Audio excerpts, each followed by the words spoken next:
सभी प्यारे छात्रों का एक बार फिर से स्वागत है और प्रश्नावली 3.1 में आगे बढ़ते हुए आज हम करेंगे प्रश्न क्रमांक 4 का ये दूसरा क्वेश्चन। तो बहुत अच्छे से हल करना सीखेंगे, बस ध्यान से देखते रहना। सवाल दिया गया है कि निम्न रैखिक समीकरणों के युग्मों में से कौन से युग्म संगत या असंगत हैं। यदि संगत हैं तो ग्राफीय विधि से हल ज्ञात करिए। मतलब यहाँ पे आपको दो समीकरण दिए गए हैं, इन दोनों समीकरणों के बारे में बताना है कि वो संगत हैं या फिर असंगत हैं। तो कैसे करेंगे, देखो पहला स्टेप हमारा रहेगा कि ये जो दोनों समीकरण हैं इनकी तुलना हम करेंगे अपने व्यापक समीकरण से। ये कौन से समीकरण कहलाते हैं? व्यापक समीकरण। इससे क्या फायदा होगा? जब हम दोनों समीकरणों की तुलना अपने व्यापक समीकरण से करेंगे तो हमें a1 का मान पता चल जाएगा, b1 का मान पता चल जाएगा और c1 का मान पता चल जाएगा। इसके साथ साथ हमें a2 का मान पता चल जाएगा, b2 का मान पता चल जाएगा और c2 का मान पता चल जाएगा। उसके बाद अगर a1 बटे a2 बराबर नहीं होगा b1 बटे b2 तो हम बोल देंगे कि दोनों समीकरण जो हमें दिए गए हैं वो संगत हैं। या फिर a1 बटे a2 बराबर तो होगा b1 बटे b2 और साथ में वो c1 बटे c2 के भी बराबर होगा, तो वो भी संगत होगा। अगर ये वाली शर्त निकल आती है कि a1 बटे a2 करेंगे हम बराबर b1 बटे b2 करेंगे और बराबर नहीं है वो c1 बटे c2 के, तो वह संगत होगा। तो आइए क्रम से समझते हैं तो और अच्छे से समझ में आएगा। पहला स्टेप हमारा तुलना करना, ठीक है। तो उसके भी पहले जो हमें दिया रहता है वो हम लिखते हैं। तो लिखेंगे दिए गए समीकरण युग्म या दिए गए रैखिक समीकरण युग्म। तो इतना आपको सबसे पहले लिखना है, बोलो लिख लोगे ना? इसके बाद ये दोनों समीकरण लिखेंगे। तो पहला समीकरण हमें दिया गया है कि x माइनस वाई बराबर 8 और दूसरा दिया गया है 3x माइनस 3y बराबर 16। ये दो समीकरण हमें दिए गए हैं, लेकिन हम इन्हें समीकरण 1 और समीकरण 2 नहीं बना सकते। अब आप पूछेंगे कि सर क्यों नहीं बना सकते? देखो उसके पीछे का रीजन ये है, देख रहे हैं ना आप दोनों समीकरणों को। हमें इन दोनों समीकरणों की तुलना किससे करनी है? व्यापक समीकरण से। और व्यापक समीकरण के बराबर में तो क्या होता है? जीरो। क्या इनके बराबर में जीरो है? आंसर है नहीं। तो अभी ये तुलना करने के लायक नहीं है। सबसे पहले हम इन दोनों समीकरणों के बराबर में जीरो लेके आएंगे, उसके बाद ये इससे तुलना करने के योग्य होंगे। मतलब हमें इनको व्यवस्थित करना पड़ेगा। तो हम हेडिंग डालेंगे व्यवस्थित करने पर। तो व्यवस्थित करने पर हमने लिख दिया। तो अब पहले समीकरण को व्यवस्थित करेंगे। तो x माइनस वाई, ये जो प्लस का 8 है इसका इस तरफ अंदर की तरफ खींच लेंगे यानी पक्षांतर कर लेंगे, तो -8 हो जाएगा। तो बराबर में कुछ नहीं बचेगा, तो जीरो ही माना जाएगा। अब हम इसे समीकरण 1 बना सकते हैं। आप देख रहे हो ना, ये जो प्लस का 8 है इसका हमने पक्षांतर कर दिया इस तरफ, तो माइनस का 8 हो गया। अब बराबर में जीरो ले सकते हैं।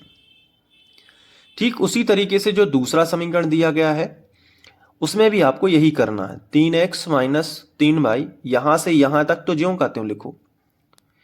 इसके बाद आपको क्या करना है कि जो प्लस का 16 है इसका पक्षांतर इस तरफ करो तो हो जाएगा माइनस का 16 और बराबर में क्या बचेगा? जीरो। इसको हम बना देंगे समीकरण 2। मतलब ये होगा कि बराबर में जीरो आ गया, इसके भी बराबर में जीरो आ गया, तो अब हम तुलना कर सकते हैं।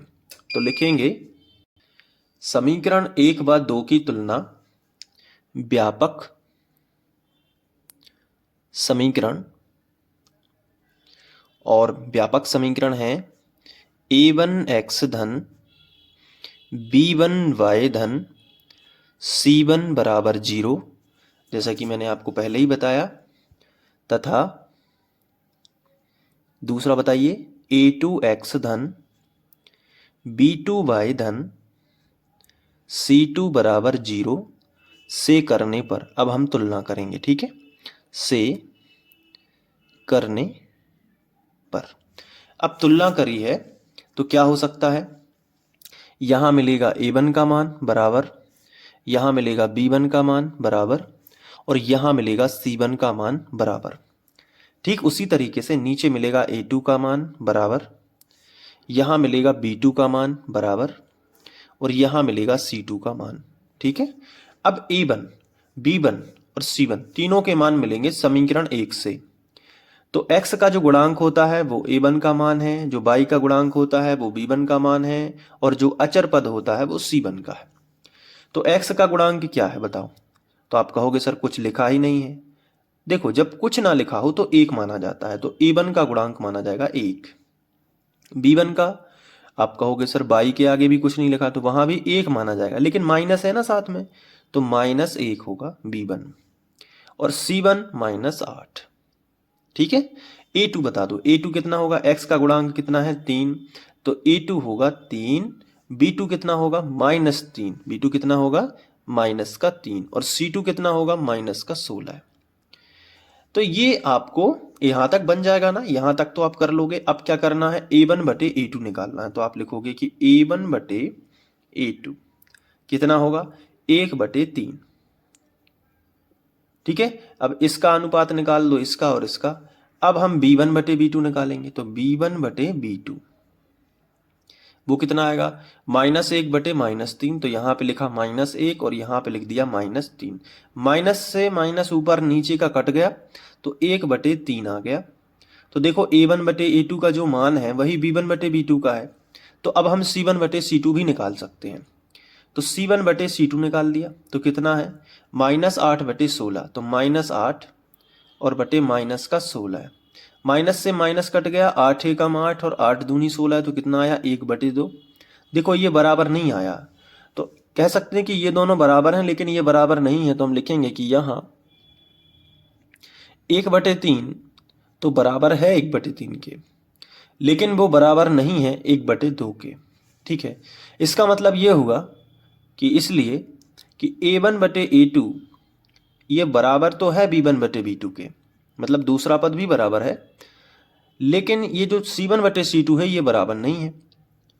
तो इसको अपन ने लिखा और कोष्टक में कर दिया बंद डिब्बे में। ठीक है, अब ये जो शर्त होती है ये किसकी होती है? ये असंगत की। तो असंगत है तो हम लिखेंगे अतः दोनों समीकरण युग्म कैसे हैं? असंगत है। तो हमने लिखा कि अतः दिए गए समीकरण युग्म कैसे हैं? असंगत हैं। ठीक है, बन जाएगा ना।